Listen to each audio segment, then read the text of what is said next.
Chapter 1. The afternoon at the tea room. The day began with that peculiar sort of stillness that only English villages possess in early summer, when the air hums faintly with bees and the world seems too polite to hurry. Rose Hill, a place of lilacs and lace curtains, prided itself on being entirely ordinary. That, of course, was precisely what made the subsequent events so shocking. The Bluebell Tea Room, perched on the corner of the High Street, was the kind of establishment where one might overhear everything and nothing all at once. Mrs. Hartnell, who ran it with military precision, claimed that no scandal had ever passed through her doorway unverified. Her cakes were light, her conversation heavy, and her customers regular. That afternoon, every table was taken. There was the vicar's wife, Mrs. Linton, discussing the jumble sale with her nervous curate. Two elderly ladies from the Women's Institute whispered about the new doctor's modern methods. A young couple sat awkwardly near the window, outsiders clearly from the city, while at the far corner Miss Jane Marple sat with her knitting and her tea, unnoticed and yet observing everything. The atmosphere before the storm. The Bluebell clock ticked softly. China cups clinked, spoons stirred, and conversation flowed like tepid tea. Miss Marple's needles clicked rhythmically as she watched young Mr. Fenton, a solicitor's clerk from Marley Combe, chatting far too confidently with Mrs. Hartnell's new waitress, Dora. Dora, a fresh-faced girl from Bristol, blushed prettily and seemed both flattered and nervous. Miss Marple noticed the small details, the way Dora's hand trembled slightly as she carried the tray, the sharp glance Mrs. Hartnell gave her, and the peculiar stillness in the air when Mr. Fenton mentioned the letter. Always letters, Miss Marple thought to herself, and trouble, sooner or later, follows. Then came the entrance that would be discussed for weeks, perhaps years, to come. The arrival of Mr. Denham. The doorbell jingled sharply, and Mr. George Denham entered. A man in his late 50s, recently retired from banking, Denham had the appearance of someone who took punctuality and pudding equally seriously. He was known for his blunt opinions and for keeping a small notebook in which he recorded observations, as he called them. "Good afternoon, Mrs. Hartnell," he said in his clipped, precise tone. "A pot of Darjeeling, and if that fruitcake is fresh, a slice of that too." He sat near the window, back straight, expression unreadable. Within minutes he had his tea, his cake, and, to the casual eye, every appearance of perfect contentment. Only Miss Marple noticed that he did not eat it. He stirred the cup absently, staring into the tea as though reading something in its depths. Then, with a brief sigh, he reached into his pocket, withdrew a small envelope, and placed it on the table beside him. 5 minutes later he was dead. The shocket began quietly, just the faint sound of a cup tipping over, followed by Dora's gasp. "Sir? Oh, sir!" The tea room froze. Mrs. Hartnell, who had seen fainting spells and fits of temper, but never death, let out a strangled cry. The curate stood up so quickly that his chair toppled backward. The young couple looked around wildly, and the vicar's wife clasped her pearls as though for moral support. Miss Marple was already moving. "Dear me," she murmured, reaching the table. Her fingers touched Mr. Denham's wrist, her eyes calm and clinical. "No pulse. Poor man, I'm afraid he's quite gone." "Gone?" Mrs. Hartnell repeated, her face pale. "Oh, mercy on us!" Someone ran for Dr. Leonard, and within minutes the tea room was filled with the sound of hurried feet and frightened whispers. The police arrive. By the time Inspector Crail from Marley Combe arrived, the once cosy Bluebell tea room had become a tableau of shock and confusion. The inspector, tall, with a habit of puffing his cheeks before speaking, was efficient and rather proud of his decisiveness. "Heart failure," he pronounced after a cursory glance. "Man his age not uncommon. Still best to make a report. Mrs. Hartnell, I'll need a list of all your patrons today." Miss Marple, who had quietly resumed her seat, folded her knitting and spoke in her gentle, unthreatening voice. "Excuse me, Inspector, but I couldn't help noticing something peculiar." Crail gave her a faint smile. "And what might that be, Miss Marple?" "The cup, Inspector. Mr. Denham didn't drink from it." "Didn't he now?" "No. He stirred his tea, but the spoon remained dry." She paused delicately. "Which is rather odd, don't you think?" The inspector frowned, peering at the table. Indeed, the spoon was clean, the tea untouched, and yet the cup had been moved, ever so slightly. A murmur rippled through the room. "Then how—" began Mrs. Linton before covering her mouth. Inspector Crail looked thoughtful now. "We'll take everything in for analysis," he said briskly. "No one leaves until we've taken your statements." Miss Marple simply nodded. She had already noticed more than anyone else the faint scent of almonds, the folded letter beneath the cup, and Dora's pale face, trembling hands, and eyes that refused to meet her own. Closing scene. Later that evening, when the sun set behind the elm trees and the village clock struck 6, Rosehill no longer felt like the same place. The gossip had already begun to ferment. Some said Mr. Denham had been poisoned by mistake. Others whispered that he had secrets or enemies. In her small parlour at the Hollies, Miss Marple sat quietly by the fire, her knitting untouched. She was thinking, as she so often did, of human nature. People, she reflected, rarely killed out of passion. They were killed out of pride, fear, or self-preservation. And, somewhere in the quiet village of Rosehill, someone was sleeping poorly that night. Someone who had stirred a cup that afternoon, but never tasted it. Chapter 2. Gossip in the Village. By morning, Rosehill was draped in a lace shawl of rumour. It began in the grocer's, as so many things do, with Mrs. Pridmore weighing sugar and weighing, too, the more delicate portions of scandal. From there it drifted to the post office, where Miss Evers, who peered over spectacles as if the entire world were a dubious parcel, allowed her eyebrows to conduct a full symphony of suspicion. By noon it had reached the churchyard, passing respectfully between the graves, and by evensong every cottage in Rosehill contained at least one carefully cultivated theory and 2 contradictory certainties. Miss Marple, rising earlier than usual, made her rounds with unhurried grace. She had a way of being present without seeming to intrude. Indeed, the village had long since come to think of her as part of its natural furniture, a gentle chair near the hearth, delicate, dependable, and with a habit of revealing things lost beneath cushions. At the greengrocer's, she inquired whether the new peas were quite as sweet as last week's. They were apparently sweeter. At the baker's, she admired a tray of Bath buns doomed to vanish by luncheon. She remarked on the weather, fine, the roses, early, and the vicar's sermon, improving. Between each observation she collected fragments. A name here, a scent recalled there, and, most valuable, the manner in which a person spoke when truth and invention shook hands. "Quite dreadful," Mrs. Pridmore declared, hands deep in a sack of flour. "Collapsed like a puppet, so Dora says. Poor girl hasn't stopped trembling. Mind you, trembling doesn't prevent one remembering to count her tips. Dora," Miss Marple's voice was mild. "She is Mrs. Hartnell's new waitress, I think. New and no mistake." Mrs. Pridmore pressed her lips together. "From Bristol. Modern, if you take my point." "Modern has meant many things in my time," said Miss Marple. "Some of them quite tiresome. Some of them very nice indeed. Did Dora say anything else?" "She said there was a letter, and that he looked at it more than his cake." "How singular," murmured Miss Marple, as though noting that the peas were not quite as sweet after all. At the post office, Miss Evers was tying a string on a parcel with military ferocity. "Tragedy, Miss Marple. Tragedy and disgrace. These things do not happen in Rosehill. Marleycombe, yes. London, naturally. But Rosehill? No. I have always said the character of a village is in its letters." "It is often so," Miss Marple agreed. "Mr. Denham received one such letter yesterday," Miss Evers continued, with the righteous air of one who disapproves of correspondence that arrives uninspected. A plain envelope posted in Marleycombe, hand-addressed. Neat, but with a certain haste. I note such things. He collected it himself at 2:30 and walked straight to the Bluebell. 35 minutes later, she allowed the string to bite the parcel with a brutal little flourish. "It is not natural." "Few deaths are entirely natural to those who witness them," Miss Marple said. "I'm sorry for you, Miss Evers. Shock is most disagreeable." Miss Evers softened. "You're very kind. Of course the police were in. Inspector Crail, an excellent man, asked for all particulars. I could hardly remember the exact shade of the ink. Greenish, I think, or perhaps blue." "Greenish-bluish is a colour one encounters frequently," said Miss Marple. "It can mean very little, or a great deal."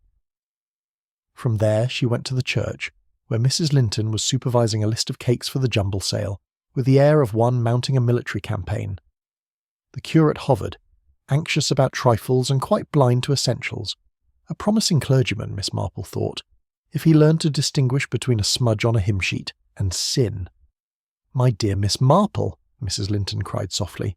"How terrible! I hardly slept. George Denham was not a favourite of mine.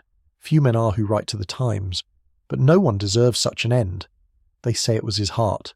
They always do." "The human heart is a complicated instrument," Miss Marple returned. "Sometimes it breaks, sometimes it chooses to be wicked." Mrs. Linton, to her credit, pondered this. "There was a smell, I believe." "Bitter almonds," said the curate, blurting the words like a confession. "Dora told me. That is, there are substances which have such a smell." "Many things smell when one is frightened," Mrs. Linton reproved, then glanced sideways. "Though I do recall that almonds can be significant. My cousin in Leamington had a maid who ate a peach kernel and was poorly for a week. Peach kernel. Such recklessness. Miss Marple, do you think—" "I think," said Miss Marple gently, "that conjecture is soothing to some people, and calming talk is often good for the nerves." She left them arranging a parade of seed cake and moral sentiments, and turned into the narrow lane behind the High Street. Behind a clipped yew, the Bluebell tea room stood prim with its blue awning, blinds at half-mast, a touch of mourning in the polish of its windows. There was a knot of village boys outside, all elbows and intelligence. They scattered as Miss Marple appeared, except Tom Hedges, who raised his cap. Tom had the thoughtful look of a child who will either become very useful indeed or very troublesome. Miss Marple had always favoured the former, provided someone spoke to him sensibly. "Morning, Tom," she said.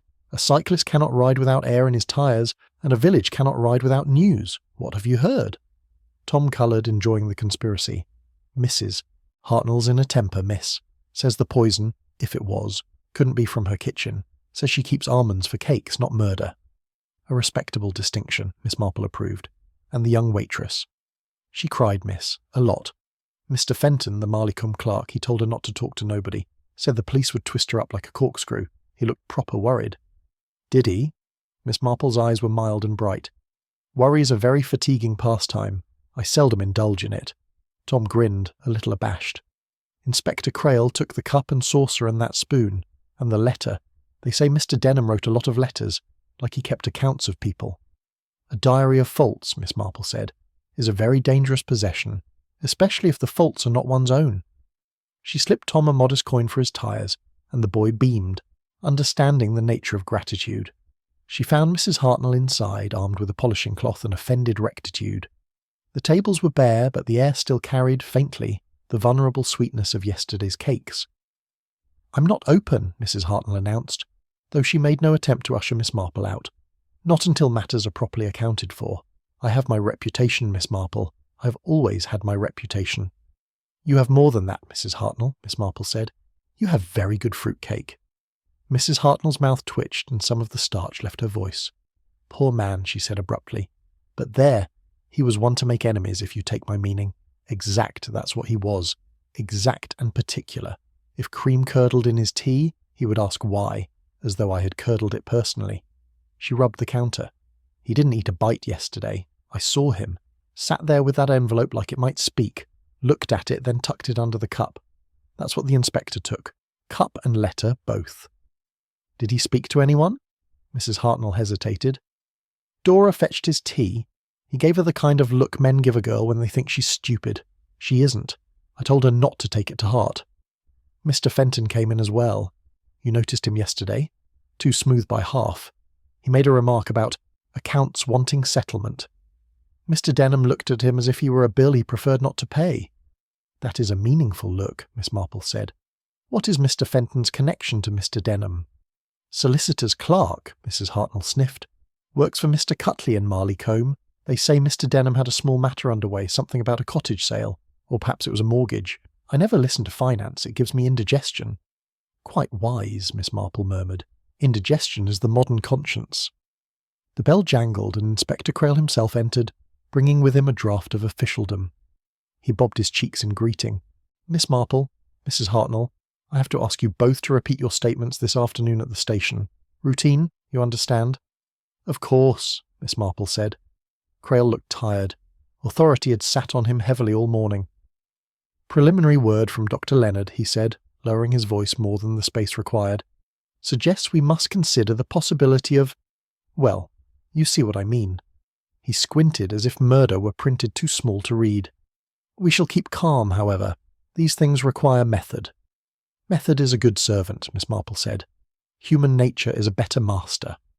Crail regarded her with what might, in a more generous man, have been amusement. "You observe spoons, Miss Marple. One day you'll tell me what they say." "When they are quite ready, Inspector," she returned. He cleared his throat. "We shall speak to Mr. Fenton again, and to the girl. Dora, isn't it? She was over-nervous yesterday, which is understandable, but nerves are not evidence. Still, she'll have to explain a few things." "Nerves may, unfortunately, look like guilt," Miss Marple said. "It is one of their misfortunes." After he left, Miss Marple walked the length of the tea-room with unembarrassed curiosity. On the sill, a thin smear where a cup had been placed to steady a shaking hand. On the floor, a glint that proved to be nothing more than sugar, but had the temerity to sparkle like something more meaningful. She paused at the table near the window, Mr. Denham's place, and stood quite still, as if listening. Outside, a cart rattled. A blackbird fluted. Inside, the ghost of almonds or memory masquerading as scent. She went next to the Hollies, her cottage scented with lavender and old paper, and wrote down 4 lines in a small notebook. Letter posted in Marleycombe, collected before tea, bitter almond smell reported, unreliable nose frightened. Cup stirred, spoon dry, tea not drunk. Fenton present. Remark about accounts. Dora distressed, instructed not to speak. She added in smaller hand, Denham the note-taker, Denham the debtor, or the creditor. Pride easily affronted, fear more easily hidden.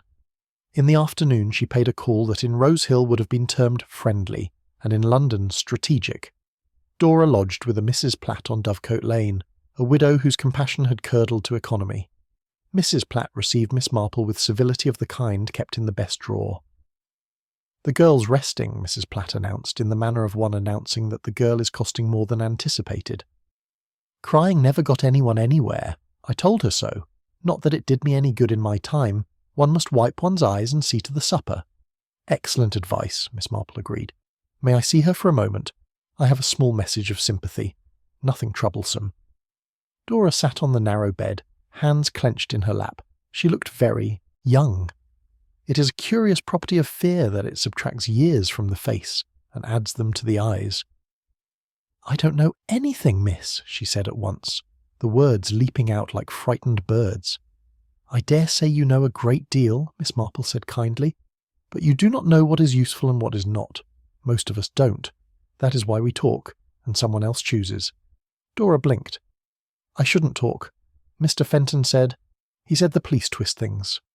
"Mr. Fenton may be clever in his way," Miss Marple replied, her voice as light as lace. "But cleverness is frequently a very stupid substitute for character. Did Mr. Denham say anything to you at the table?" "No, miss. Only thank you." And then he looked at that letter and his mouth went funny, like he'd remembered something nasty. "Did you carry almonds yesterday? For the cakes?" "Yes, miss. Only the bottle was tight shut because Mrs. Hartnell keeps it that way. She says people will put too much if you let them. I never opened it. I swear I didn't." "I'm sure you didn't." Miss Marple glanced at the little dressing table. A comb with a missing tooth, a small bottle of scent, violets, very faint, and a pincushion bristling with duty. "Did Mr. Fenton speak to you after?" Dora's eyes slid away. "He said as I wasn't to say about the letter, but I had to tell the inspector, didn't I, miss? I had to." "One must always tell an inspector what one has told him," Miss Marple agreed. "I shall leave you now, my dear. Try to sleep with both eyes closed. It is surprising how much better that is than sleeping with one open." Outside, Miss Marple paused beneath the laburnum and let the afternoon order itself. The village, in all its tidy comfort, was busily at work composing alibis and motives, as industrious as bees who have mislaid their queen. She thought of Mr. Denham's rigid back, the untouched tea, the small envelope like a white flag or a challenge. She thought too of notebooks, the ones we keep of others' faults, and the ones others keep of ours. On her way home, she met Dr. Leonard bicycling with the defeated dignity of a man who knows that everyone wants him to say more than he can. He dismounted with relief. "Miss Marple," he said, dusting off his sleeve, "a dreadful business. I understand Inspector Crail has hinted at—" "Well, I need hardly tell you." "You need hardly," Miss Marple said. You will not, of course, tell me anything you ought not." "Quite so," he said with a ghost of a smile. "I merely remark, in general terms, that sudden deaths in men of Mr. Denham's apparent health are uncommon. One cannot exclude the uncommon naturally, but one is reluctant to ascribe it." "Reluctance is a sign of good sense in a doctor," Miss Marple said, "and sometimes a sign of excessive delicacy in a friend." He gave her a grave little bow and rode on. Miss Marple watched him go, and then at her gate she saw Inspector Crail again, coming up the lane with the set jaw of a man who has found something and wishes it were something else. "Miss Marple," he said, "you happen to be in the way, in a manner of speaking, and I thought perhaps you would not mind hearing that we have made a small discovery." "I seldom mind hearing anything," Miss Marple replied. "What is the nature of the small discovery?" "Mr. Denham's notebook," Crail said. "Found in his rooms. He kept, it seems, very careful notes, names, dates, sums. Rather un-English, if you ask me. He may have fancied himself a one-man ledger." "Many Englishmen are ledgers without knowing it," Miss Marple said. "Do the sums point to anyone here?" Crail hesitated. "They point to several people here. Debts, loans, promises to pay, and a remark, not a sum, by the name of Dora H. Only 2 words. Observant, frightened." Miss Marple's eyes deepened. How very like a banker to underwrite character in 2 words. And Mr. Fenton? Crail produced a small smile that was not entirely happy. "Mr. Fenton is mentioned rather more. He will be speaking with us again. Now I must not linger. I have a village full of talkers who consider themselves witnesses." "Do remember, Inspector," Miss Marple murmured, "that witnesses always observe something. The difficulty is that it is not always the thing one wishes they had observed." When he had gone, the evening settled itself over Rosehill with polite insistence. A thrush sang somewhere behind the vicarage.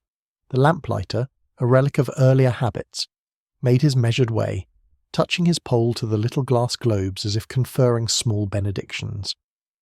Miss Marple lit her fire and took up her knitting. 2 rows in, she laid it aside again. The mind, like a good kettle, boils best when the lid is on, but occasionally it helps to let a little steam escape. "Bitter almonds," she said softly to the room. "Untasted tea. A letter that looked back at him. A clerk too smooth, and a girl too frightened." She considered the village as a house whose doors were all politely closed. Somewhere one latch had not quite caught. There would be, she felt, a small click soon, a slight draught, a curtain lifting, and when it came, it would not be dramatic. Killer and key are seldom dramatic. They are the commonplaces one overlooks, a habit, a turn of phrase, a way of holding a cup. On the mantelpiece her small clock chimed the quarter. Miss Marple smiled to herself, the gentle, undeceived smile of a woman who had seen too much of human nature to be surprised by anything but goodness. "Tomorrow," she said to the ticking silence, "we shall think about accounts." Chapter 3. The Letter in the Teapot. The following morning dawned brisk and bright, a deceptive kind of cheerfulness, Miss Marple thought, that belonged more to appearances than to truth. Rosehill looked precisely as it always did. Shop blinds going up, postmistress sorting letters, a faint curl of smoke from every chimney. Yet behind those curtains and teapots lurked the unease of a village that had seen death too close to its china. Inspector Crail had posted constables at the Bluebell tea room overnight, but their presence had merely added fuel to the gossip.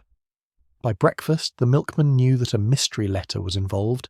The vicar's wife had heard of cyanide, and Mrs. Hartnell had convinced herself she was being persecuted for her hospitality.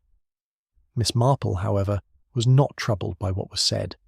She was troubled by what wasn't. A visit from the inspector. At 9:30, just as she was arranging sweet peas in a narrow vase, Inspector Crail called. He looked as though he had slept in his uniform, though not comfortably. "Good morning, Miss Marple," he said, removing his hat as if to grant the flowers respect. "I hope I'm not intruding." "Not at all," Miss Marple said pleasantly. "You look as though you could do with a cup of tea." He hesitated, then accepted. Few men, she knew, could refuse a pot properly made. As she poured, she observed him. A solid man, used to the reliability of facts, unfortunate when confronted with the slipperiness of human motive. "I've been through Denham's papers," he said, wrapping his fingers around the cup. He kept ledgers on everyone, from the vicar to the village butcher. Loans, gossip, promises to pay. It's like he considered himself the moral accountant of Rosehill. Perhaps he did, Miss Marple said. It's a common impulse in tidy men, to balance others' books when their own are dull. Crail frowned. There's one entry I can't make head or tail of. A payment to H. No name, just the letter. Amount, £10, recorded twice, both crossed out, and beside it, in small handwriting, tea room. Miss Marple's knitting paused in mid-air. How curious. Did he lend or borrow it, do you think? That's what we're trying to find out, Crail said. Fenton claims ignorance. Mrs. Hartnell denies all business dealings with Denham. And Dora, his sigh was almost paternal. Well, the girl's too frightened to remember her own name. Sometimes fear remembers more than one thinks, Miss Marple murmured, especially when it is mixed with guilt, even if the guilt is someone else's. Crail gave her a sideways glance. You really think someone murdered him, then? Miss Marple smiled faintly. My dear Inspector, a man does not die naturally while ignoring fresh fruitcake. The discovery. That afternoon, Miss Marple took it upon herself to bring Mrs. Hartnell a small jar of quince jelly. A pretext, of course, but one she performed with her usual grace. The tea room had reopened for limited custom, which in practice meant that half of Rosehill sat there trying to look inconspicuous. Good afternoon, Miss Marple, Mrs. Hartnell said, polishing the already shining counter. We're putting things right again, bit by bit. One mustn't let tragedy sour trade. How wise, Miss Marple said. Resilience is an underrated virtue. She took her tea and sat at her usual corner table, the one nearest the potted fern, and began, quite unobtrusively, to observe. Dora moved about like a ghost, pale but steady. Mr. Fenton entered a few minutes later, all brisk charm and city confidence. He bowed slightly to Mrs. Hartnell, then leaned toward Dora. Remember what I said, he murmured, not softly enough for Miss Marple's sharp ears. Dora nodded, eyes downcast.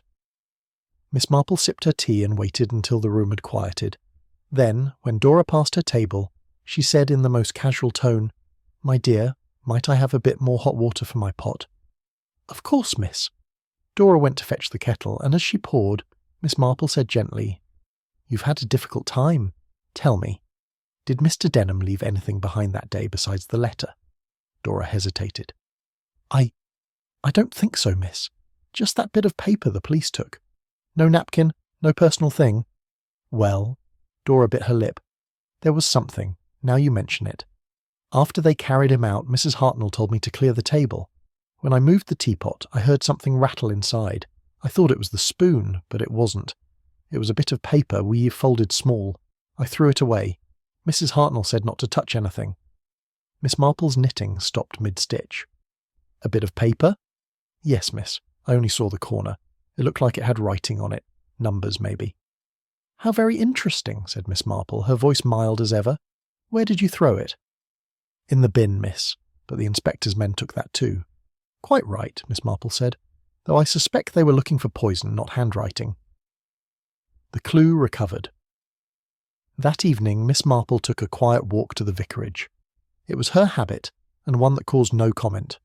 The vicar, Mr. Linton, had agreed to collect for the parish bazaar, and Miss Marple had promised to contribute a jar of her famous lemon curd. But she had another errand as well.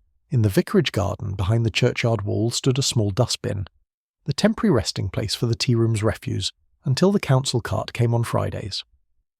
Miss Marple, equipped with a handkerchief and her customary practicality, opened the lid. The scent of coffee grounds and paper rose up. She sorted delicately until she found it, a small folded scrap faintly stained with tea. Carefully she unfolded it. Inside, written in firm, deliberate ink, were 2 lines. £10 to settle before Friday, or the truth will be told. No signature, no name, only a faint, greasy thumbprint near the edge. Miss Marple stood very still. Evening reflections. Later, seated by her fire, she examined the note again. A small thing, but full of noise to a mind that listened properly. The handwriting was neither elegant nor coarse, the sort of tidy, self-taught script one finds in clerks and careful housewives. Not Mr. Denham's, she decided. His hand had been stricter, almost mechanical. So, someone had written to him, not by him. Someone who wanted £10, a modest sum, yet enough to frighten a respectable man who feared exposure. She thought again of his calm face, the untouched tea, the dry spoon, the faint smell of almonds. He had not drunk anything, which meant the poison, if there was poison, had not come from the cup. It had come before, perhaps even from the envelope he opened, or from something on his own hand, and someone had watched him die. Someone who had been near enough to see, but not to save. She wrote in her notebook, third note, debt or blackmail, threat premeditated, tea not drunk, cup as distraction. Then she added in smaller script, Fenton, words about accounts. Dora, fear genuine. Mrs. Hartnell, pride. Denham, secrets. One of them holds the spoon, not of tea but of guilt. Miss Marple smiled faintly to herself. Tomorrow, she murmured, we must have another little chat with Mr. Fenton. Men who talk of accounts are so rarely accurate in their own. Outside, the wind stirred the roses, and the quiet village of Rosehill slept beneath its veil of innocence, all but one old lady who saw, with infinite clarity, the first glimmer of a trap. Chapter 4. The Man Who Balanced Accounts. From Miss Marple and Murder in the Death at the Tea Room, a Miss Marple mystery. The next morning found Rosehill under a veil of fine rain, the kind that silvers hedgerows and turns the cobbles to mirrors. Miss Marple regarded it approvingly from her window. Rain, she always said, was the best ally of thought. Sunshine made people careless. Rain made them truthful. She had already made up her mind that it was time to call upon Mr. Fenton. The young man had, in her view, spoken too smoothly and worried too much. That combination seldom indicated innocence. Mr. Fenton's office, Marleycombe, a brisk 20 minutes by motor omnibus, lay 3 miles from Rosehill and was considered its worldly cousin. Here, one found a cinema, a tobacconist, and a solicitor's firm of 3 dusty windows and 1 overworked clerk, Mr. Fenton. Miss Marple arrived precisely as the church clock struck 11. The office of Cutley & Brown was everything one might expect. Brown wallpaper, green baize, and the faint odour of paper, dust, and ambition. Mr. Fenton, in his neatly pressed suit and cautious smile, rose as she entered. Miss Marple, what an unexpected pleasure. I trust you are quite well after the, unfortunate affair. Quite well, thank you, she said mildly, though of course it has left us all rather thoughtful. One never expects such excitement with one's tea. He laughed rather too loudly. Yes, dreadful business. Poor Denham. A heart attack, I understand. Perhaps, Miss Marple said, settling into a chair. Or perhaps something more deliberate. I do so dislike speculation, but one must make sense of these things. Fenton shifted slightly. Indeed. But really, the inspector seemed confident it was natural. Confidence, said Miss Marple, is a very versatile word, Mr. Fenton. People are confident of many things. Their innocence, for instance. And yet, oddly, they lock their desks. His smile faltered. I beg your pardon? Miss Marple looked at him over her spectacles. You see, my dear young man, when I was in the tea-room I noticed something quite small. The way you spoke to that poor girl, Dora. You told her not to talk, I believe? He coloured. I merely meant that she should be careful what she says. The police can twist things, you know. Ah, yes, Miss Marple said gently. But they can only twist what already has a certain shape. Lies, for instance, are most accommodating. There was a silence. The clock on the mantel ticked with the imperturbable patience of an old witness. Finally Fenton sighed and leaned forward. Look, Miss Marple, since you're obviously interested in all this, I'll tell you the truth. Denham and I did have a disagreement. He was a client of Mr. Cutley's, a small matter, a cottage mortgage. But he had a nasty temper and suspected I'd made an error in the figures. He threatened to report me, said he'd ruin my career. I told him to go hang himself, though not quite in those words. How very human of you, Miss Marple murmured. And did you? Did I what? Go home and tidy up your accounts, perhaps? Or write to him? Or possibly visit him? He hesitated just long enough. No, I saw him only that afternoon, and I regret saying what I did, naturally. But I had nothing to gain from his death. Miss Marple gave a little sigh. Mr. Fenton, one of the saddest things in life is how often people die for very small gains indeed. A quiet observation. On her way out, Miss Marple paused to admire a framed certificate near the door. Something Fenton might have assumed she did out of politeness, but her eyes were on the shelf below it. There, half hidden among papers, sat a small tin of writing ink, dark blue, with a faint greenish tint, the same shade as the ink on the note she had found in the tea-room bin. Afternoon tea with the vicar's wife. By mid-afternoon, The rain had lifted and the air smelled of damp earth and marigolds. Mrs. Linton, the vicar's wife, had invited Miss Marple to tea to recover from the horrors. In Rosehill, recovery was a collective affair, best conducted over scones and sympathy. "My dear Miss Marple," Mrs. Linton began, "I do feel for poor Dora. The girl's distraught. I hear the inspector means to question her again. It seems unkind, but I suppose it must be done." "I dare say," Miss Marple said, "although it would be more fruitful to question those who tell her what not to say." Mrs. Linton blinked. "You mean Mr. Fenton? I never cared for him. A young man who parts his hair so neatly seldom parts with the truth as easily." Miss Marple smiled. "You have a fine instinct, my dear, though instinct must always be tempered by evidence." She produced from her reticule the folded scrap of paper. "I found this in the tea-room refuse. Someone wrote it to Mr. Denham."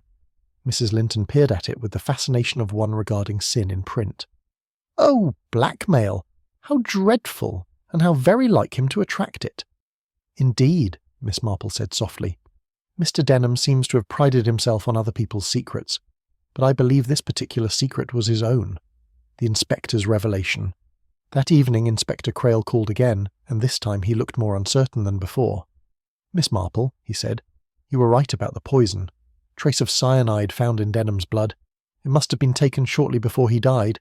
But here's the difficulty. None found in the tea, or the cake, or anything at the table." "How interesting," said Miss Marple. "And yet he died at the tea-table." "Exactly. Unless," Crail hesitated, frowning, "unless it came from something he handled. But what could that be?" Miss Marple looked at the fire. "Perhaps the letter. Ink, paper. Both can carry things if one knows how. And he did open it himself?" "He did." "Then," she said gently, "I suggest you have what remains of that envelope examined. Cyanide can be applied quite thinly to paper, a dab beneath a seal, or along a fold. Enough to poison if touched, especially if the hand then rests near the mouth." Crail stared. "You mean the letter was the weapon?" "I mean," Miss Marple replied, "that it may have been the message as well." Evening reflection. When the inspector had gone, Miss Marple sat quietly by the fire, a faint smile touching her lips. Outside, Rosehill slept under the hush of rain, its cottages neat and its consciences untidy. She opened her notebook and wrote, "Letter delivered from Marley Combe. Ink greenish blue, threat of exposure, cyanide on fold, sender likely close to Denham and to the post." Then she added one final line. "Mr. Fenton's ink matches, but perhaps he is not clever enough to kill so quietly. Cleverness and guilt seldom share the same pen." She closed the book and placed it on the table beside her knitting. The fire crackled softly. "Tomorrow," Miss Marple murmured, "we shall look not at who hated Mr. Denham, but at who feared him. The two are seldom the same." Would you like me to continue with Chapter 5, The Girl, and the Green Ink, where Miss Marple uncovers Dora's hidden connection to the threatening letter and a startling new secret from Mr. Denham's past? You said. 5. ChatGPT said, Chapter 5, The Girl and the Green Ink.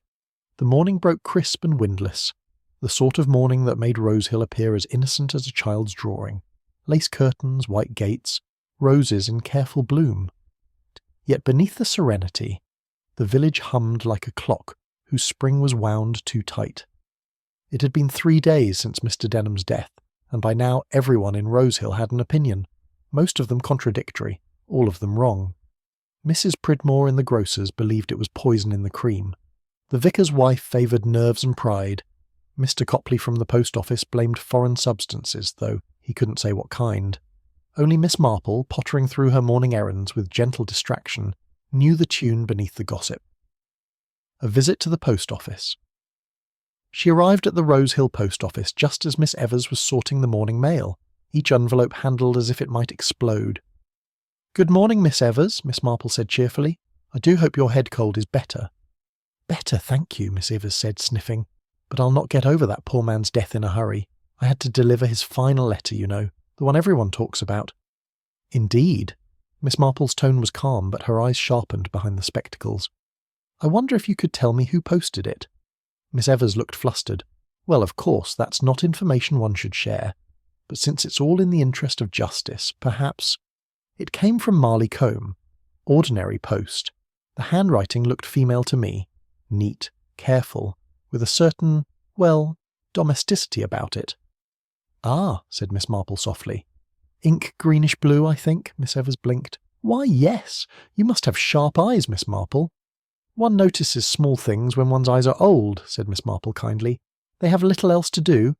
Dora's secret. From the post office, Miss Marple went directly to Dovecote Lane. Mrs. Platt's curtains were drawn, which usually indicated household disapproval rather than sleep. Dora herself answered the door, pale, red-eyed, and so timid that she looked like a creature accustomed to being startled. "Oh, Miss Marple," she whispered. "I thought it might be the inspector again." "No, my dear. Only me," Miss Marple said gently. "I came to ask if you'd join me for a little walk. Fresh air clears confusion. And you have been very brave." The girl hesitated, then nodded. Together they strolled down the quiet lane toward the green, where the hedges were thick with honeysuckle. "Dora," Miss Marple began mildly. "I believe you may have known Mr. Denham better than people think." Dora stopped. "No, miss, I didn't. I only served him tea," Miss Marple smiled faintly. "My dear, people have committed perjury over less convincing statements. I'm quite sure he frightened you, but fear and affection often come from the same house. Tell me, had you known him before you came to Rosehill?" Dora's lips parted, then closed. A silence stretched between them, broken only by the faint murmur of bees. Finally she said quietly, "He was my uncle, my mother's brother, but he told me never to say so, said he didn't want relations hanging about. I didn't mean to deceive anyone, miss. I just wanted the job." "I see," said Miss Marple with the gentlest compassion. "And did your uncle know you worked there?" "He did. He said it was better if no one else did. He sent me a letter last week before he died, said he had something to put right. I thought he meant to help me, but when I saw him that day he looked angry." "Did he mention money?" Dora hesitated again. "He said he'd made a mistake, that someone had tricked him, but that I wasn't to worry. Then he told me to forget Bristol, forget everything before. I didn't understand what he meant." The ink and the truth, back at the Hollies that afternoon, Miss Marple took out her notebook and began to assemble the threads. Facts. Denham received letter from Marleycombe, written in greenish-blue ink. Letter likely poisoned. Dora related by blood. Concealed identity. Denham feared exposure. Blackmail note written in same ink. Fenton uses same brand of ink. She frowned slightly. But ink, like sin, is rarely confined to one person. It was then that a knock sounded at her door, timid, uncertain. Dora again. "Come in, my dear," Miss Marple said warmly. The girl held out a small object wrapped in a handkerchief. "I found this, miss, in my apron pocket. The one I wore that day. I must have tucked it there without knowing." Miss Marple unfolded the cloth. Inside lay a small fountain pen, handsome but unremarkable, except for the faint stain of greenish-blue ink on the nib. "Where did you get this?" "It's not mine," Dora said quickly. I think Mr. Fenton dropped it. He was helping me carry trays that morning before Mr. Denham came in. I meant to return it, but then everything happened." Miss Marple's expression did not change, but her mind clicked quietly into place. "Thank you, my dear," she said softly. "You have been more helpful than you can imagine." A visit from Mr. Fenton. That evening, as twilight dimmed the sky, Mr. Fenton himself called at the Hollies. He was nervous but a tempting charm, a performance Miss Marple regarded with faint amusement. "I hear you've been asking questions, Miss Marple," he began. "I do hope you're not listening to village gossip. It's getting rather imaginative." "I find imagination most useful," Miss Marple said, pouring tea. "It often reveals what truth attempts to hide." He smiled tightly. "You don't really think I had anything to do with Denham's death?" Miss Marple looked over her spectacles. "You owned a pen, Mr. Fenton, a handsome one with greenish-blue ink." He blinked. "Why? Yes. What of it?" "It was found," she said simply, "in Dora's pocket." Fenton's face froze. For a moment, he seemed genuinely startled, then wary. "I must have dropped it. Yes, I recall using it that morning, to sign a cheque for Mrs. Hartnell's account, entirely innocent." "Undoubtedly," Miss Marple said with perfect politeness. "And yet, the ink matches the letter that killed Mr. Denham, as does the handwriting." He stood, his composure slipping. "You can't prove that." "Proof," said Miss Marple softly, "is a matter for Inspector Crail. Truth is rather simpler." He hesitated, then laughed nervously. "You have a clever mind for an old lady, Miss Marple, but this is all absurd. I've done nothing wrong." "Then I dare say," she said, rising, "you'll have no objection to showing the inspector your cheque-book and your penmanship." Fenton's jaw tightened. "Good evening, Miss Marple." When the door closed, Miss Marple looked at the clock. "Ah," she murmured, "guilt always comes to tea early and leaves without finishing it." Evening thoughts. By the time she retired, Miss Marple's notes were neat and few. Fenton's ink, Fenton's pen, Fenton's fear. But fear may not mean guilt. The letter was not about money. It was about family. She thought again of Dora's words. He said he had something to put right. Something, she whispered. He could not afford to become known, and someone else who could not afford for him to speak. The rain began again, soft and steady. Miss Marple turned down her lamp, her mind clear as glass. Tomorrow, she decided, she would speak with Mrs. Hartnell once more. Tea-rooms, after all, were places where poison might be served, but truth was always brewed there too. Chapter 6. Mrs. Hartnell's Secret. It was one of those clear, deceptive mornings when Rose Hill looked too neat to be truthful.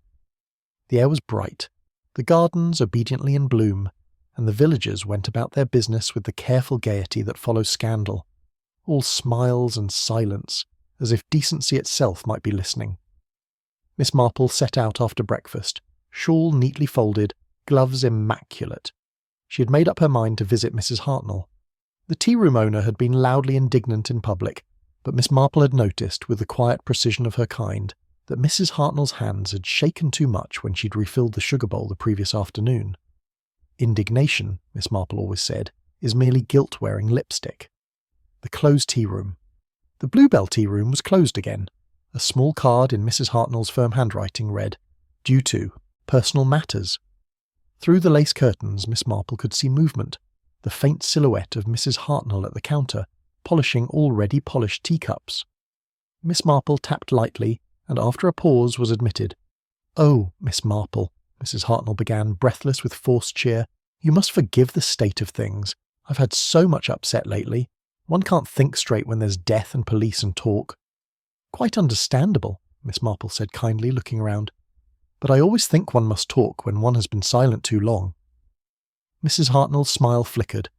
"I've told the inspector everything. There's nothing more to say." "Oh, my dear," said Miss Marple, "there's always something more to say. It's just that sometimes one doesn't realise it's relevant." The older woman stiffened, her cloth twisting between her fingers. "If this is about that poor man, I can tell you I'm as shocked as anyone. I'd no reason to wish him ill, none at all." "No reason?" Miss Marple asked gently. "Not even if he threatened to expose you?" Mrs. Hartnell's eyes widened, then narrowed to slits. "Expose me? What do you mean by that?" Miss Marple sighed softly. "My dear Mrs. Hartnell, you're far too capable a woman to believe I ask questions idly. You once owned this building outright, did you not?" "I still do," said Mrs. Hartnell with a touch of pride. "Ah, but not entirely, I think. A small mortgage, secured, I dare say, through Mr. Denham's assistance." Mrs. Hartnell said nothing, but the blood rose slowly in her cheeks. "He was your creditor," Miss Marple continued quietly, "and creditors, when they take tea, often expect payment in more than money." The silence that followed was brittle. Then, in a sudden rush, Mrs. Hartnell dropped her cloth onto the counter. "Oh, it wasn't what people might think," she cried. "He was hateful, yes, sly and sanctimonious, but he had no right to threaten me. That cottage was mine before my husband died. He said he'd take it if I didn't do as he wanted." "As he wanted?" Mrs. Hartnell hesitated. "He wanted information, about others, about what people owed, who was desperate, who might borrow quietly. He said he could help them, but I knew better. He liked knowing things, holding them over people." Miss Marple nodded. "And he held something over you, too." "Yes," Mrs. Hartnell said dully. "My husband's accounts. He made a mistake years ago, a bad investment. Denham helped us cover it. I thought it forgotten, but he kept the papers. He said if I didn't keep my ears open, he'd let it be known. I did what I could, but I never told him much. Then the girl, Dora, came. He was furious when he found out she was working here. Said I'd betrayed him. That's why he came that day, and to threaten me again." "Threaten you," Miss Marple repeated softly. But the letter he received, the poisoned one, that wasn't from you? Mrs. Hartnell looked genuinely bewildered. I'd never harm anyone, Miss Marple, not even him. I only wanted him to stop. Miss Marple studied her for a long moment. Her face, for all its bluster, bore the weariness of a woman who had fought too many quiet battles. You have been very honest, she said gently, and I think that honesty will matter soon. The inspector's news. That afternoon, Inspector Crail arrived at the Hollies again, his expression dark and thoughtful. We've confirmed the handwriting on the letter, he said without preamble. It matches Mr. Fenton's. Miss Marple looked mildly unsurprised. Ah, the greenish-blue ink.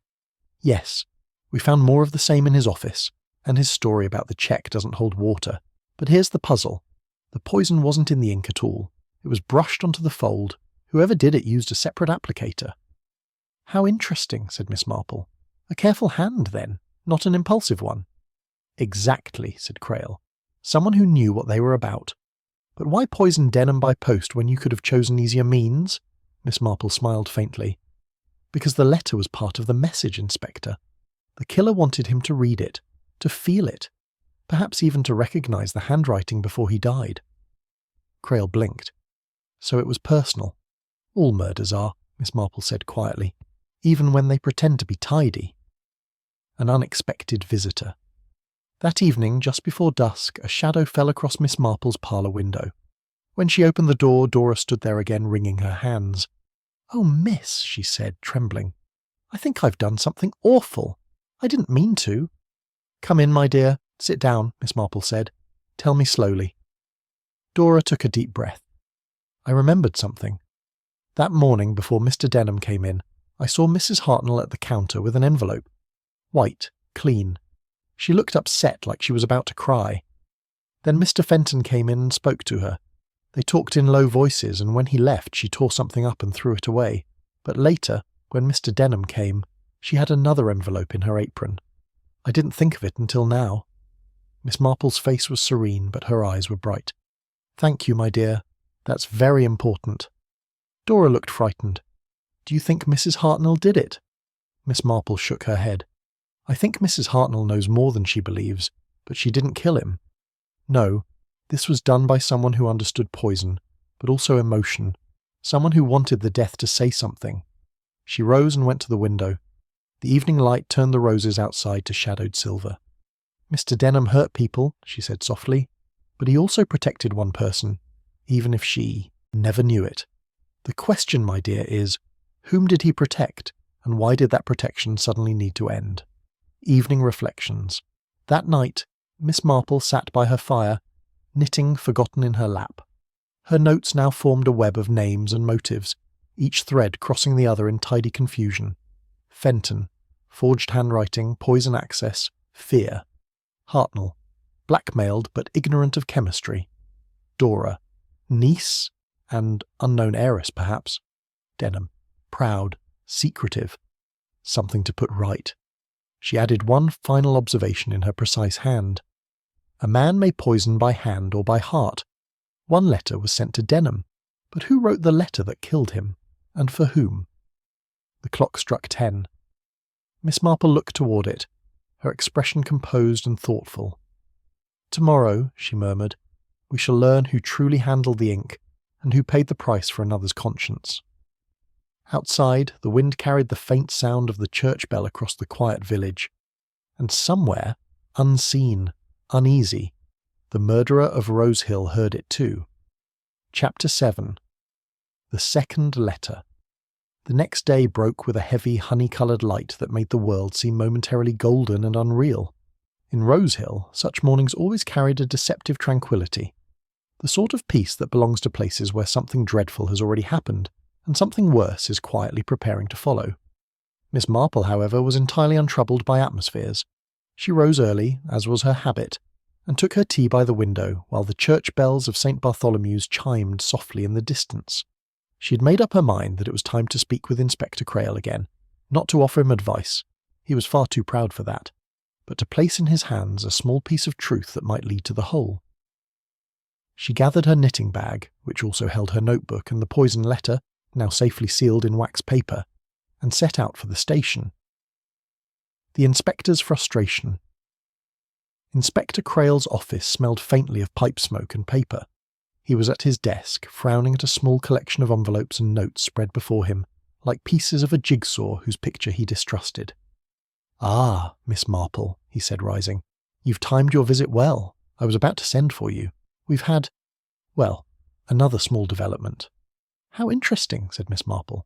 "Developments are so rarely small in my experience." He gestured toward the desk. "Another letter delivered to the tea room this morning, addressed to Mrs. H, in the same handwriting as the poisoned one. Greenish-blue ink, careful hand, but this time no poison and no Mr. Denham to receive it." Miss Marple's eyes brightened. "A second letter. How very obliging of our murderer," Crale frowned. "Or of some prankster. But I don't believe in coincidences, and neither do you. We've had it tested. Perfectly harmless. Still, the wording is odd." He passed it across. Miss Marple adjusted her spectacles and read aloud softly.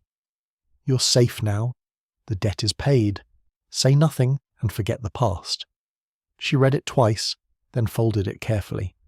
How thoughtful of them to offer absolution by post, and how convenient that this letter should appear now, when the first has done its work. "You think the same person wrote both?" "I do. But the second was not written to deceive the police.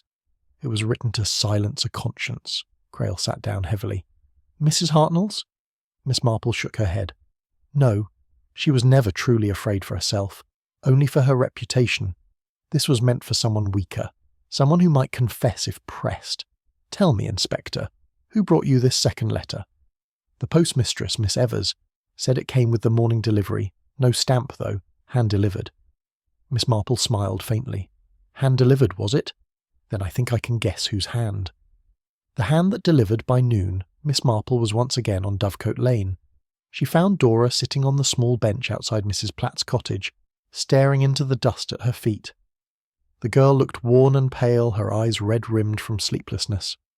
"Good morning, my dear," Miss Marple said kindly, settling beside her. "You've been crying again," Dora started. "I can't help it, miss, it's all so dreadful. They say Mr. Fenton may be arrested. But he couldn't. He was kind to me." "Kindness," Miss Marple said gently, "is often a form of self-defence. Tell me, did you go to the post office this morning?" "Yes, miss. Mrs. Hartnell sent me. To fetch the mail and pay the milk account." "And did you post anything?" Dora's hand flew to her mouth. "Oh, miss, how did you know?" "I didn't," Miss Marple said pleasantly. "But it's the sort of thing one expects when people look both guilty and relieved at the same time." Dora began to cry quietly. "I didn't mean to do wrong. Truly I didn't. It was Mr. Fenton. He asked me to. He gave me the note and said to drop it with the morning letters. He said it would help Mrs. Hartnell, that it was from a friend. I never read it. I swear I didn't." "I believe you," Miss Marple said softly. "But tell me, my dear, did Mr. Fenton write it in front of you?" Dora shook her head. "No, miss. He gave it to me in an envelope. He said it was already written. Only the paper smelled funny.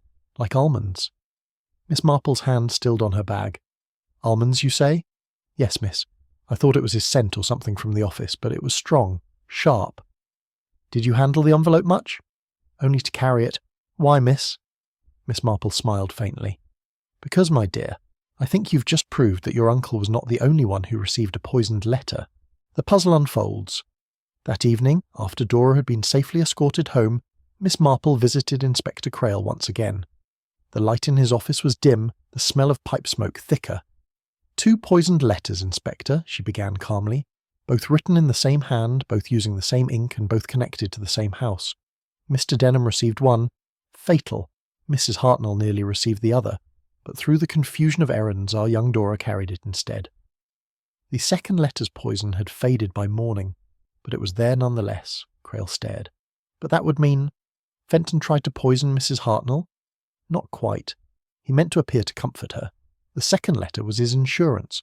He had realised the first would be traced back to him, so he wrote a second, to make himself seem innocent. But it was Dora, not Mrs. Hartnell, who handled it. If there had been more poison left—" "Good Lord," Crale muttered. "That girl might have died too." "Yes," Miss Marple said softly. "And I dare say he would have found that very inconvenient. Murderers dislike unintended deaths. They make such awkward arithmetic." Crale rubbed his temple. So that's our man then, Fenton. We can arrest him on the handwriting alone. Miss Marple hesitated. Perhaps, but I wonder whether Mr. Fenton is clever enough for such artistry. He is calculating, yes, but his sort of cleverness runs shallow. The mind that conceived this crime was more intricate, more patient. Crail frowned. Then who? Miss Marple smiled faintly. Oh, Inspector, you will find out soon enough, but for now, do keep a close eye on Mrs. Hartnell's accounts and on her visitors, especially those who sign their names neatly in greenish-blue ink. Evening Reflections. When she returned to the Hollies, the twilight had fallen soft and blue, the colour of that curious ink that now haunted the edges of every page. Miss Marple sat by her fire, her tea cooling beside her, and wrote her latest note. Second letter meant to mislead. Handwriting identical, but pressure lighter. Suggests imitation. A woman's hand copying a man's. She paused, tapping the pen thoughtfully. Mrs. Hartnell threatened. Dora frightened. Fenton is desperate, but not meticulous enough. There is yet another hand in this, one that knows too much about guilt and how to erase it. The fire crackled softly. Outside, the wind rustled through the yew hedge, and from the churchyard came the faint toll of the half-hour bell. Miss Marple leaned back in her chair, eyes half closed.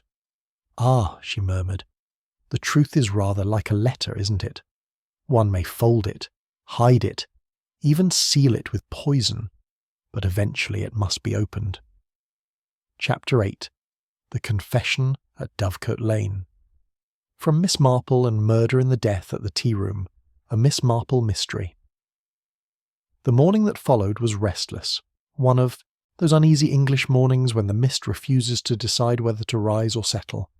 It clung low over the cottages, dimming their colours, and left everything muffled in a faint silver gloom. The church bell sounded softer than usual, as if wary of disturbing secrets. Miss Marple, however, was brisk as ever. She had slept a little, but her mind was sharper for it. She had spent the night sorting her notes, folding together the facts, motives, and inconsistencies that had, till now, refused to sit neatly side by side. There was only one thread still untidy. Dora. It was Dora whose presence linked all the others, Denham, Fenton, and Mrs. Hartnell alike. And Miss Marple had learned long ago that when all the roads lead to one quiet doorstep, one should knock before someone else does. A pale morning Dovecote Lane lay still and damp, the hedges beaded with dew.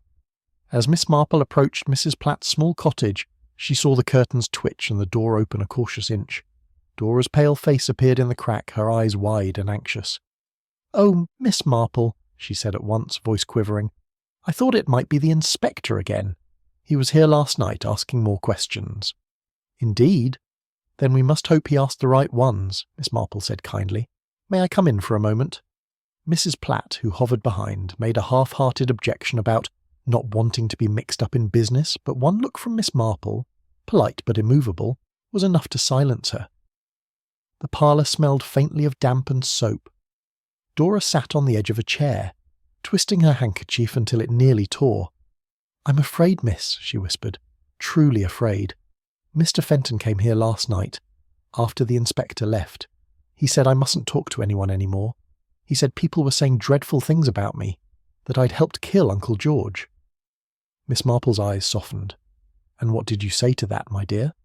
"I told him it wasn't true, but he just smiled, that cold sort of smile. Then he said something strange. He said, 'Well, if you hadn't been so nosy about that old letter, none of this would have happened.' I don't know what he meant." Miss Marple looked at her steadily. "I think you do, my dear. You've remembered something, haven't you?" Dora's hands trembled. "Yes, I think I have." The memory returns. "I didn't mean to look," Dora began, voice low. "That day, when the letter came, the one Uncle George opened, I'd been clearing the tables and saw it sitting there beside his plate. It wasn't sealed properly and the corner had come unstuck. I just glanced at it. I swear it was only a glance. I saw his name, and underneath, just one word. Forgive, that was all. But the handwriting, it wasn't Mr. Fenton's. It looked familiar somehow. Round, careful letters, the way women write when they've been to a good school but haven't had much occasion to use their pens since. And then, oh, miss, I think I know whose it was. Miss Marple waited. It was Mrs. Hartnell's.